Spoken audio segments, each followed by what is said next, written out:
आज आप सुनेंगे चौथ माता की व्रत कथा। भारत का सबसे प्राचीन चौथ माता का मंदिर चौथ का बरबारा राजस्थान के सवाई माधोपुर शहर में स्थापित है।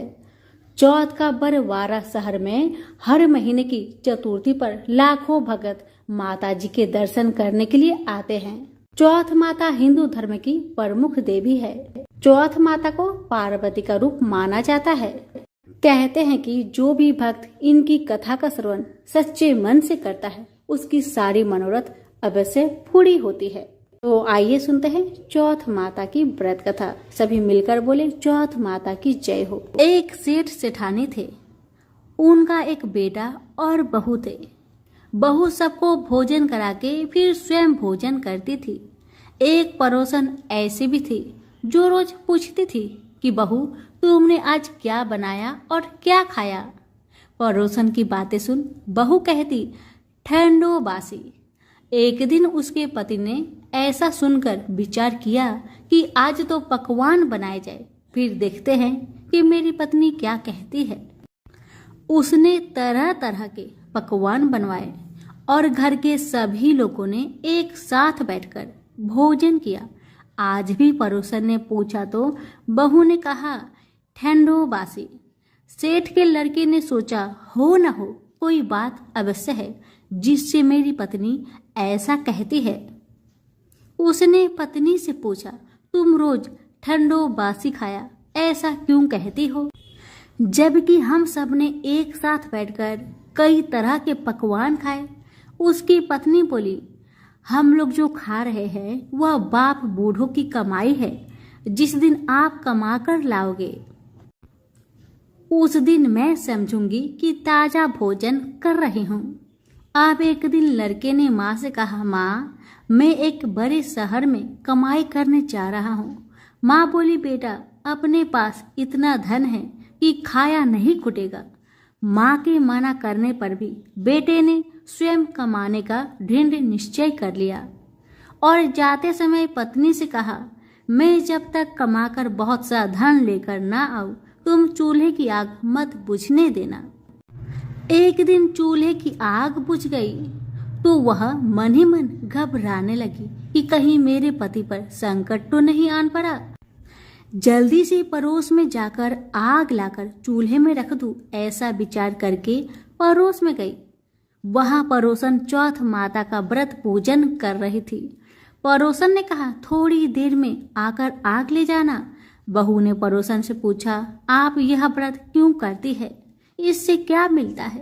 पड़ोसन ने कहा यह चौथ माता का व्रत है, इसके करने से अन्न लक्ष्मी मिले और सभी मनोकामना पूरी होती है। अब पड़ोसन की बात सुनकर बहू भी चौथ माता का व्रत करने लगी। दीवार पर चौथ माता बनाई। उस दिन घी गुड़ का चूरमा बनाकर रात्रि को चंद्रमा को अर्घ्य देकर भोजन करती। ऐसा करते करते बहुत दिन हो गए। चौथ माता ने उस बहू के पति को सपना दिया कि साहूकार का बेटा तू जागे कि सोवे, तेरी पत्नी बहुत याद कर रही है तुझको। तू घर जाकर उसकी चिंता मिटा। तू दुकान खोलकर कंकु केसर का पगलिया बना के बैठ जाना। आज तेरा हिसाब किताब चुकता हो जाएगा।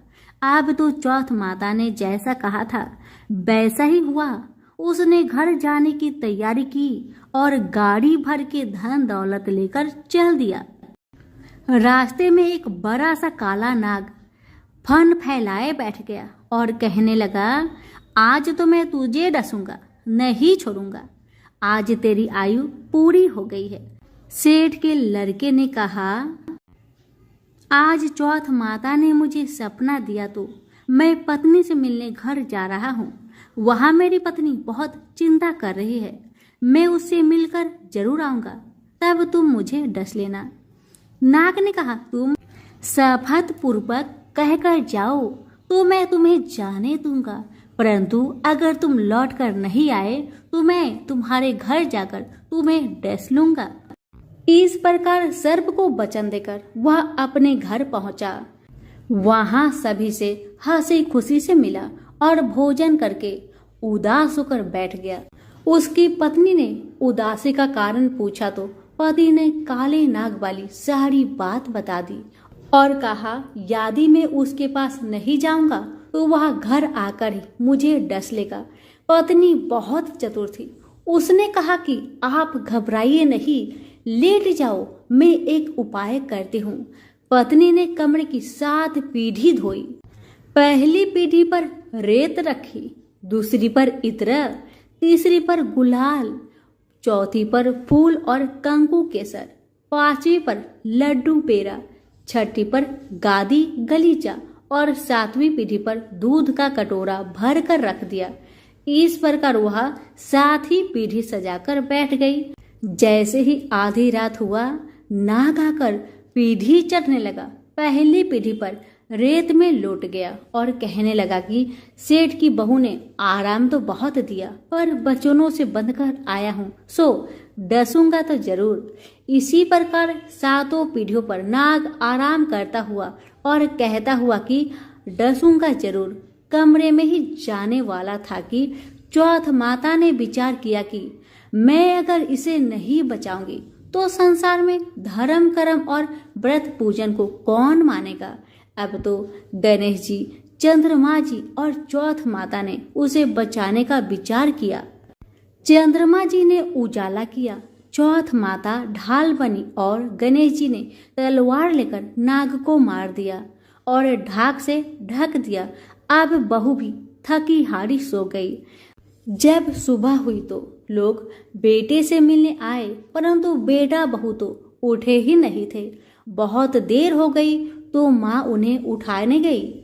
माँ ने 7 पीढ़ियों पर जो कुछ देखा तो बहुत घबरा गई। घबराते हुए बेटा बहू को आवाज लगाई, बेटा बहू उठो तो देखो कि एक ढाल तलवार वहां पड़ी है।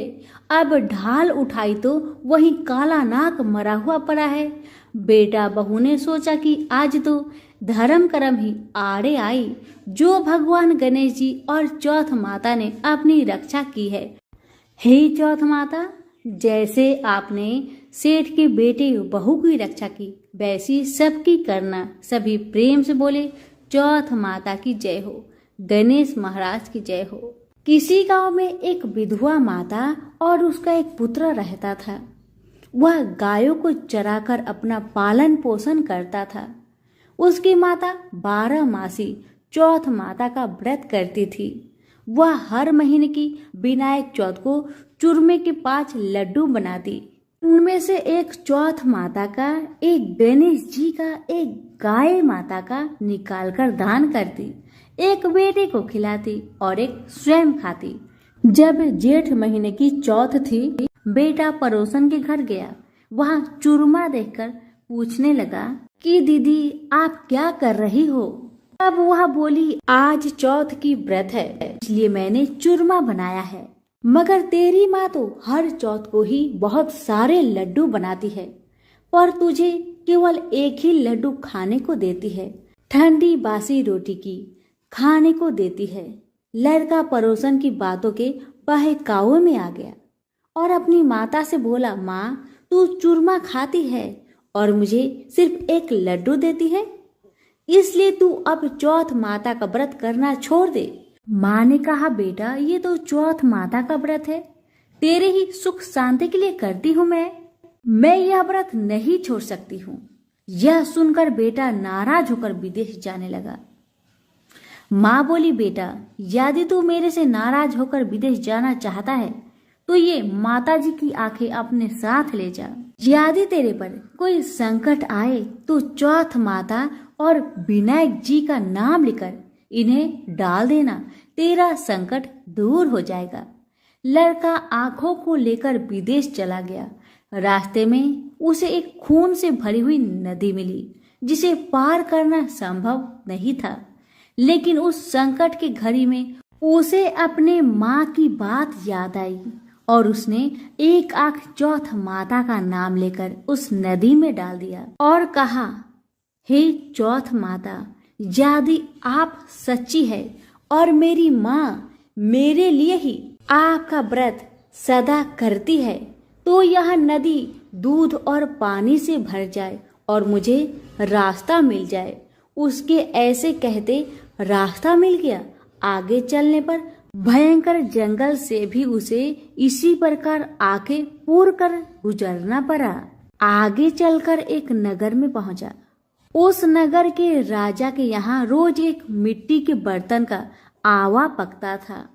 वहाँ आवा तब पकता था जब उसमें एक आदमी की बलि दी जाती थी, यानी एक आदमी को बर्तनों के साथ चुन दिया जाता था।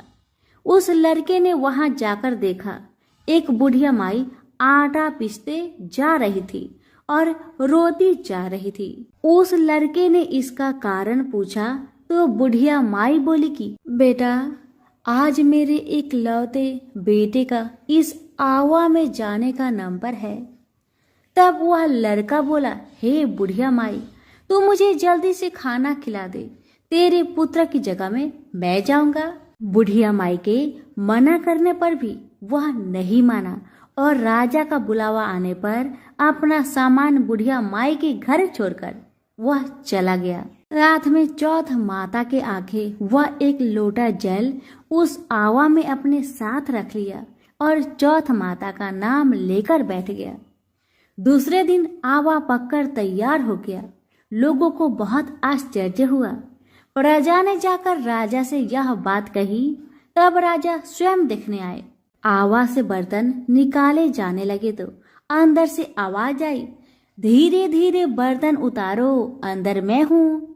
तभी राजा ने आवाज सुनकर कहा कि तू अंदर कौन है? कोई भूत प्रेत या कोई देव हो? तब वह लड़का बोला, कल जिस लड़के को तुमने आवा में चुना था, मैं वही लड़का हूँ। लड़का बाहर आया। बाहर आने पर बुढ़िया माई वह राजा के पूछने पर उसने कहा कि यह सब चमत्कार तो मेरी चौथ माता वह विनायक जी के व्रत का है। मेरी माँ मेरी सलामती के लिए व्रत करती है। उन्हीं के प्रताप से आज मेरा यह भयानक संकट दूर हुआ है।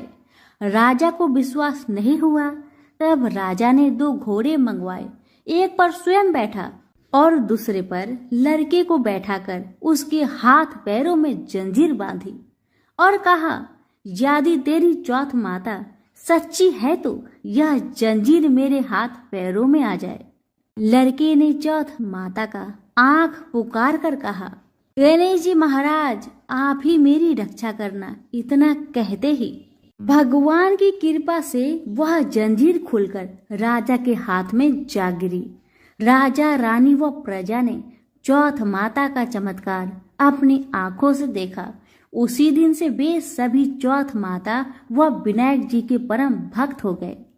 राजा ने अपनी राजकुमारी का विवाह उस लड़के के साथ कर दिया और बहुत सारा धन वैभव देकर उसको विदा किया। अब वह दोनों वर वधू अपने गांव पहुंचे तो लोगों ने जाकर बूढ़ी माई को बताया कि तेरा बेटा बहू को साथ लेकर आ रहा है। वह बोली, अरे नहीं, मेरे भाग्य में बहू बेटे का सुख कहाँ है। वह ऐसा कह ही रही थी कि दोनों जने उसके पैरों में गिर गए और बेटा अपने माँ से माफी मांगने लगा और कहने लगा कि यह सब चौथ माता का ही कृपा है कि आज मैं तेरे सामने खड़ा हूँ। उसके बाद उसने सारी नगर में ढिंढोरा पिटवा दिया कि सारी सुहागिनें बेटे की माँ हो सके तो लड़कियां भी चौथ माता का व्रत करे और हो सके तो पूरी 12 महीने की चौथ करे, नहीं तो 4 बड़ी चौथ करे, नहीं तो 2 अवश्य करे। हे चौथ माता, जैसे आपने बूढ़ी माई और उसके बेटे को दिया, वैसे सभी कहानी कहने और सुनने वाले को देना। प्रेम से बोलिए विनायक जी की जय हो, चौथ माता की जय हो। एक बार गणेश जी महाराज एक सेठ जी के खेत से जा रहे थे तो उन्होंने 12 दाने अनाज के तोड़ लिए। फिर गणेश जी के मन में पछतावा हुआ कि मैंने तो सेठ जी के यहाँ चोरी कर ली। तो गणेश जी सेठ जी के 12 साल की नौकरी करने लग गए। एक दिन की बात है, सेठानी राख से हाथ धोने लगी तो गणेश जी ने सेठानी का हाथ पकड़कर मिट्टी से धुला दिए।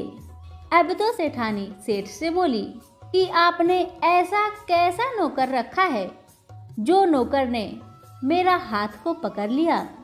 अब सेठ जी ने गणेश जी को बुलाकर पूछा कि तुमने सेठानी का हाथ क्यों पकड़ा। सेठ की बातें सुन गणेश जी कहने लगे कि मैंने तो एक सीख की बात बताई है कि राख से हाथ धोने से घर की लक्ष्मी नाराज होकर घर से चली जाती है और मिट्टी से हाथ धोने से आती है। अब सेठ जी ने सोचा कि गणेश तो सच्चे हैं। थोड़े दिनों के बाद कुंभ का मेला आया। सेठ जी ने कहा, गणेश, सेठानी को कुंभ के मेले में स्नान करा के लाओ। सेठानी किनारे पर बैठकर नहा रही थी तो गणेश जी ने उनका हाथ पकड़कर आगे डुबकी लगाए। घर आकर सेठानी ने सेठ से कहा कि गणेश ने तो मेरी इज्जत ही नहीं रखी और इतने सारे आदमियों के बीच में मुझे घसीटकर आगे पानी में ले गए। तब सेठ जी ने गणेश जी को पूछा कि तुमने ऐसा क्यों किया। तो गणेश जी ने कहा कि सेठानी किनारे बैठकर गंदे पानी से नहा रही थी तो मैंने आगे अच्छे पानी में डुबकी लगवाकर ले आया। इससे अगले जन्म में बहुत बड़े राजा और राजपाट मिलेगा। सेठ जी ने सोचा कि गणेश तो सच्चा है। एक दिन घर में पूजा पाठ हो रही थी, हवन हो रहा था। सेठ जी ने गणेश को कहा कि जाओ जेठानी को बुलाकर ले आओ। गणेश जी सेठानी को बुलाने गए तो सेठानी काली चुनरी ओढ़कर चलने लगी तो गणेश जी ने काली चुनरी फाड़ दी और कहा कि लाल चुनरी ओढ़ के चलो। सेठानी नाराज होकर सो गई। सेठ जी ने आकर पूछा, क्या बात है? तो सेठानी बोली कि गणेश ने मेरी चुनरी फाड़ दी। सेठ जी ने गणेश को बुलाकर बहुत डांटा और कहा, तुम बहुत बदमाशी करते हो। तो गणेश जी ने कहा, पूजा पाठ में काला वस्त्र नहीं पहनते हैं, इसलिए मैंने लाल वस्त्र पहनने के लिए कहा। काला वस्त्र पहनने से कोई भी शुभ काम सफल नहीं होता। फिर सेठ जी ने सोचा कि गणेश है तो समझदार। एक दिन सेठानी पूजा करने लगी तो पंडित जी ने बोले कि वो गणेश जी की मूर्ति लाना भूल गए हैं, अब क्या करे। तो गणेश जी ने कहे कि मेरे को ही मूर्ति बनाकर विराजमान कर लो, आपके सारे काम सफल हो जाएंगे। यह बात सुनकर सेठ जी को बहुत गुस्सा आया और वो बोले कि तुम तो अब तक सेठानी से ही मजाक करते थे, मेरे से भी करने लग गए। तो गणेश जी ने कहा, मैं मजाक नहीं कर रहा हूँ, मैं सच बात कह रहा हूँ। इतने में ही गणेश ने गणेश जी का रूप धारण कर लिए और सेठ और सेठानी ने ही गणेश की पूजा की। पूजा खत्म होते ही गणेश जी अंतर ध्यान हो गए। सेठ सेठानी को बहुत धोखा हुआ और उन्होंने कहा कि हमारे पास तो गणेश जी रहते थे और हमने उनसे इतना काम कराया। तो गणेश जी ने सपने में आकर सेठ जी को कहा कि आपके खेत में से मैंने 12 अनाज के दाने तोड़ लिए थे, उसी का दोष उतारने के लिए मैंने आपके यहाँ काम किया था। सेठ जी के करोड़ों की माया हो गई। हे गणेश जी महाराज, जैसे सेठानी को दिया वैसे हम सबको देना। कहानी कहते को, कहानी सुनते को और सारे परिवार को देना। सभी बोले जय श्री गणेश जी। एक ब्राह्मण था जो नित्य प्रतिदिन सुबह उठकर गंगा जी स्नान के लिए जाता था और आकर विनायक जी का पूजा करता और विनायक जी की कहानी सुनता था। ब्राह्मण की पत्नी को पूजा करना अच्छा नहीं लगता था। जब भी ब्राह्मण पूजा करता तो ब्राह्मणी गुस्सा हो जाती थी और कहती थी कि सुबह पहले पूजा करने के लिए बैठ जाते हो, मैं झाड़ू निकालती हूँ, घर का काम करती हूँ, तुम्हें कोई काम नहीं है क्या? ब्राह्मण अपनी पत्नी की बातों पर ध्यान ही नहीं देता था। एक दिन की बात है, ब्राह्मण गंगा जी नहाने के लिए चला गया। ब्राह्मणी ने विनायक जी को छुपा कर रख दिया। जब ब्राह्मण गंगा नहाकर वापस आए, विनायक जी की मूर्ति नहीं मिली तो ब्राह्मणी से पूछने लगा कि विनायक जी की मूर्ति कहाँ गई। ब्राह्मणी कहने लगी, मुझे क्या पता तुम्हारे विनायक जी कहाँ गए। अब तो ब्राह्मण खाना पीना खाना बंद कर दिया। ब्राह्मणी ने कहा, खाना खा लो। लेकिन ब्राह्मण ने कहा, जब तक मैं विनायक जी का पूजा नहीं कर लेता तब तक मैं अन्न जल ग्रहण नहीं करूंगा। ब्राह्मणी ने ब्राह्मण को बहुत समझाया, मगर ब्राह्मण ब्राह्मणी की बात नहीं माने। अब तो ब्राह्मण और ब्राह्मणी दोनों झगड़ने लगे। दोनों को लड़ते झगड़ते देख विनायक जी की मूर्ति हंसने लगी। तब ब्राह्मणी गुस्से में आकर बोली कि मूर्ति वहां रखी है। उसके बाद ब्राह्मण ने विनायक जी की पूजा अर्चना की। तब अचानक ही विनायक जी की मूर्ति बोल उठी कि तुझे मेरी सेवा करते हुए बहुत दिन हो गए हैं, कुछ मांगो मुझसे। ब्राह्मण बोला कि अन्न मांगो कि धन मांगो, जितना दुनिया में सुख है क्या वह सब सुख मांगो। तब विनायक जी ने सारा सुख धन अन्न सब ब्राह्मण को दे दिए। ब्राह्मण मूर्ति को मंदिर में रखकर पूजा अर्चना करने लगा। ब्राह्मणी को इतना अन्न धन मिलने से उसकी भी पूजा करने की श्रद्धा जाग उठी और वह भी ब्राह्मण को बोलकर मूर्ति घर में रखवाई और खूब प्रेम से गणेश महाराज की पूजा करने लगी। हे विनायक जी महाराज, जैसा सुख अपने ब्राह्मण को दिया वैसा सुख सबको देना। विनायक जी की कहानी कहने वाले को, विनायक जी की कहानी सुनने वालों को और हुक्कार भरने वालों को और पूरे परिवार को देना। तो बोलो गजानंद गणेश जी महाराज की जय, विनायक जी महाराज की जय। विनायक जी और देवरानी जेठानी की कहानी। दो देवरानी और जेठानी थी। देवरानी के पास बहुत धन था, लेकिन जेठानी बहुत गरीब थी। जेठानी गणेश जी की बहुत आराधना करती थी। वह अपनी देवरानी के घर आटा पीसने जाती थी।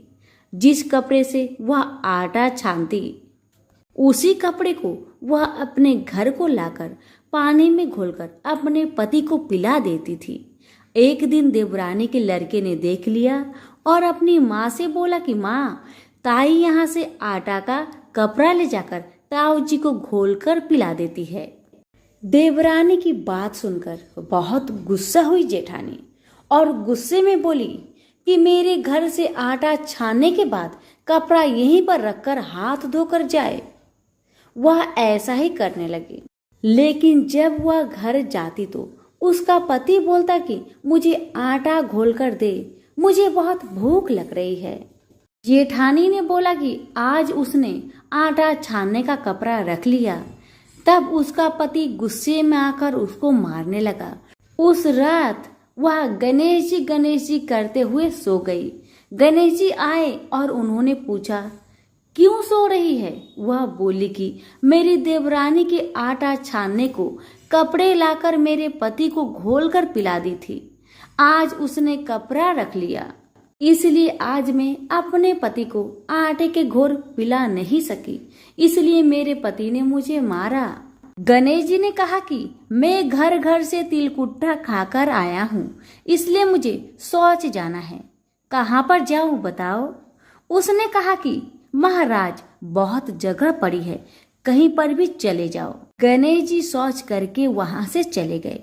थोड़ी देर बाद जब उसने उठकर देखा कि सारा घर तो हीरे से जगमगा रहा है, वह धन को इकट्ठा करने लगी तो देवरानी के घर जाने में देर हो गई।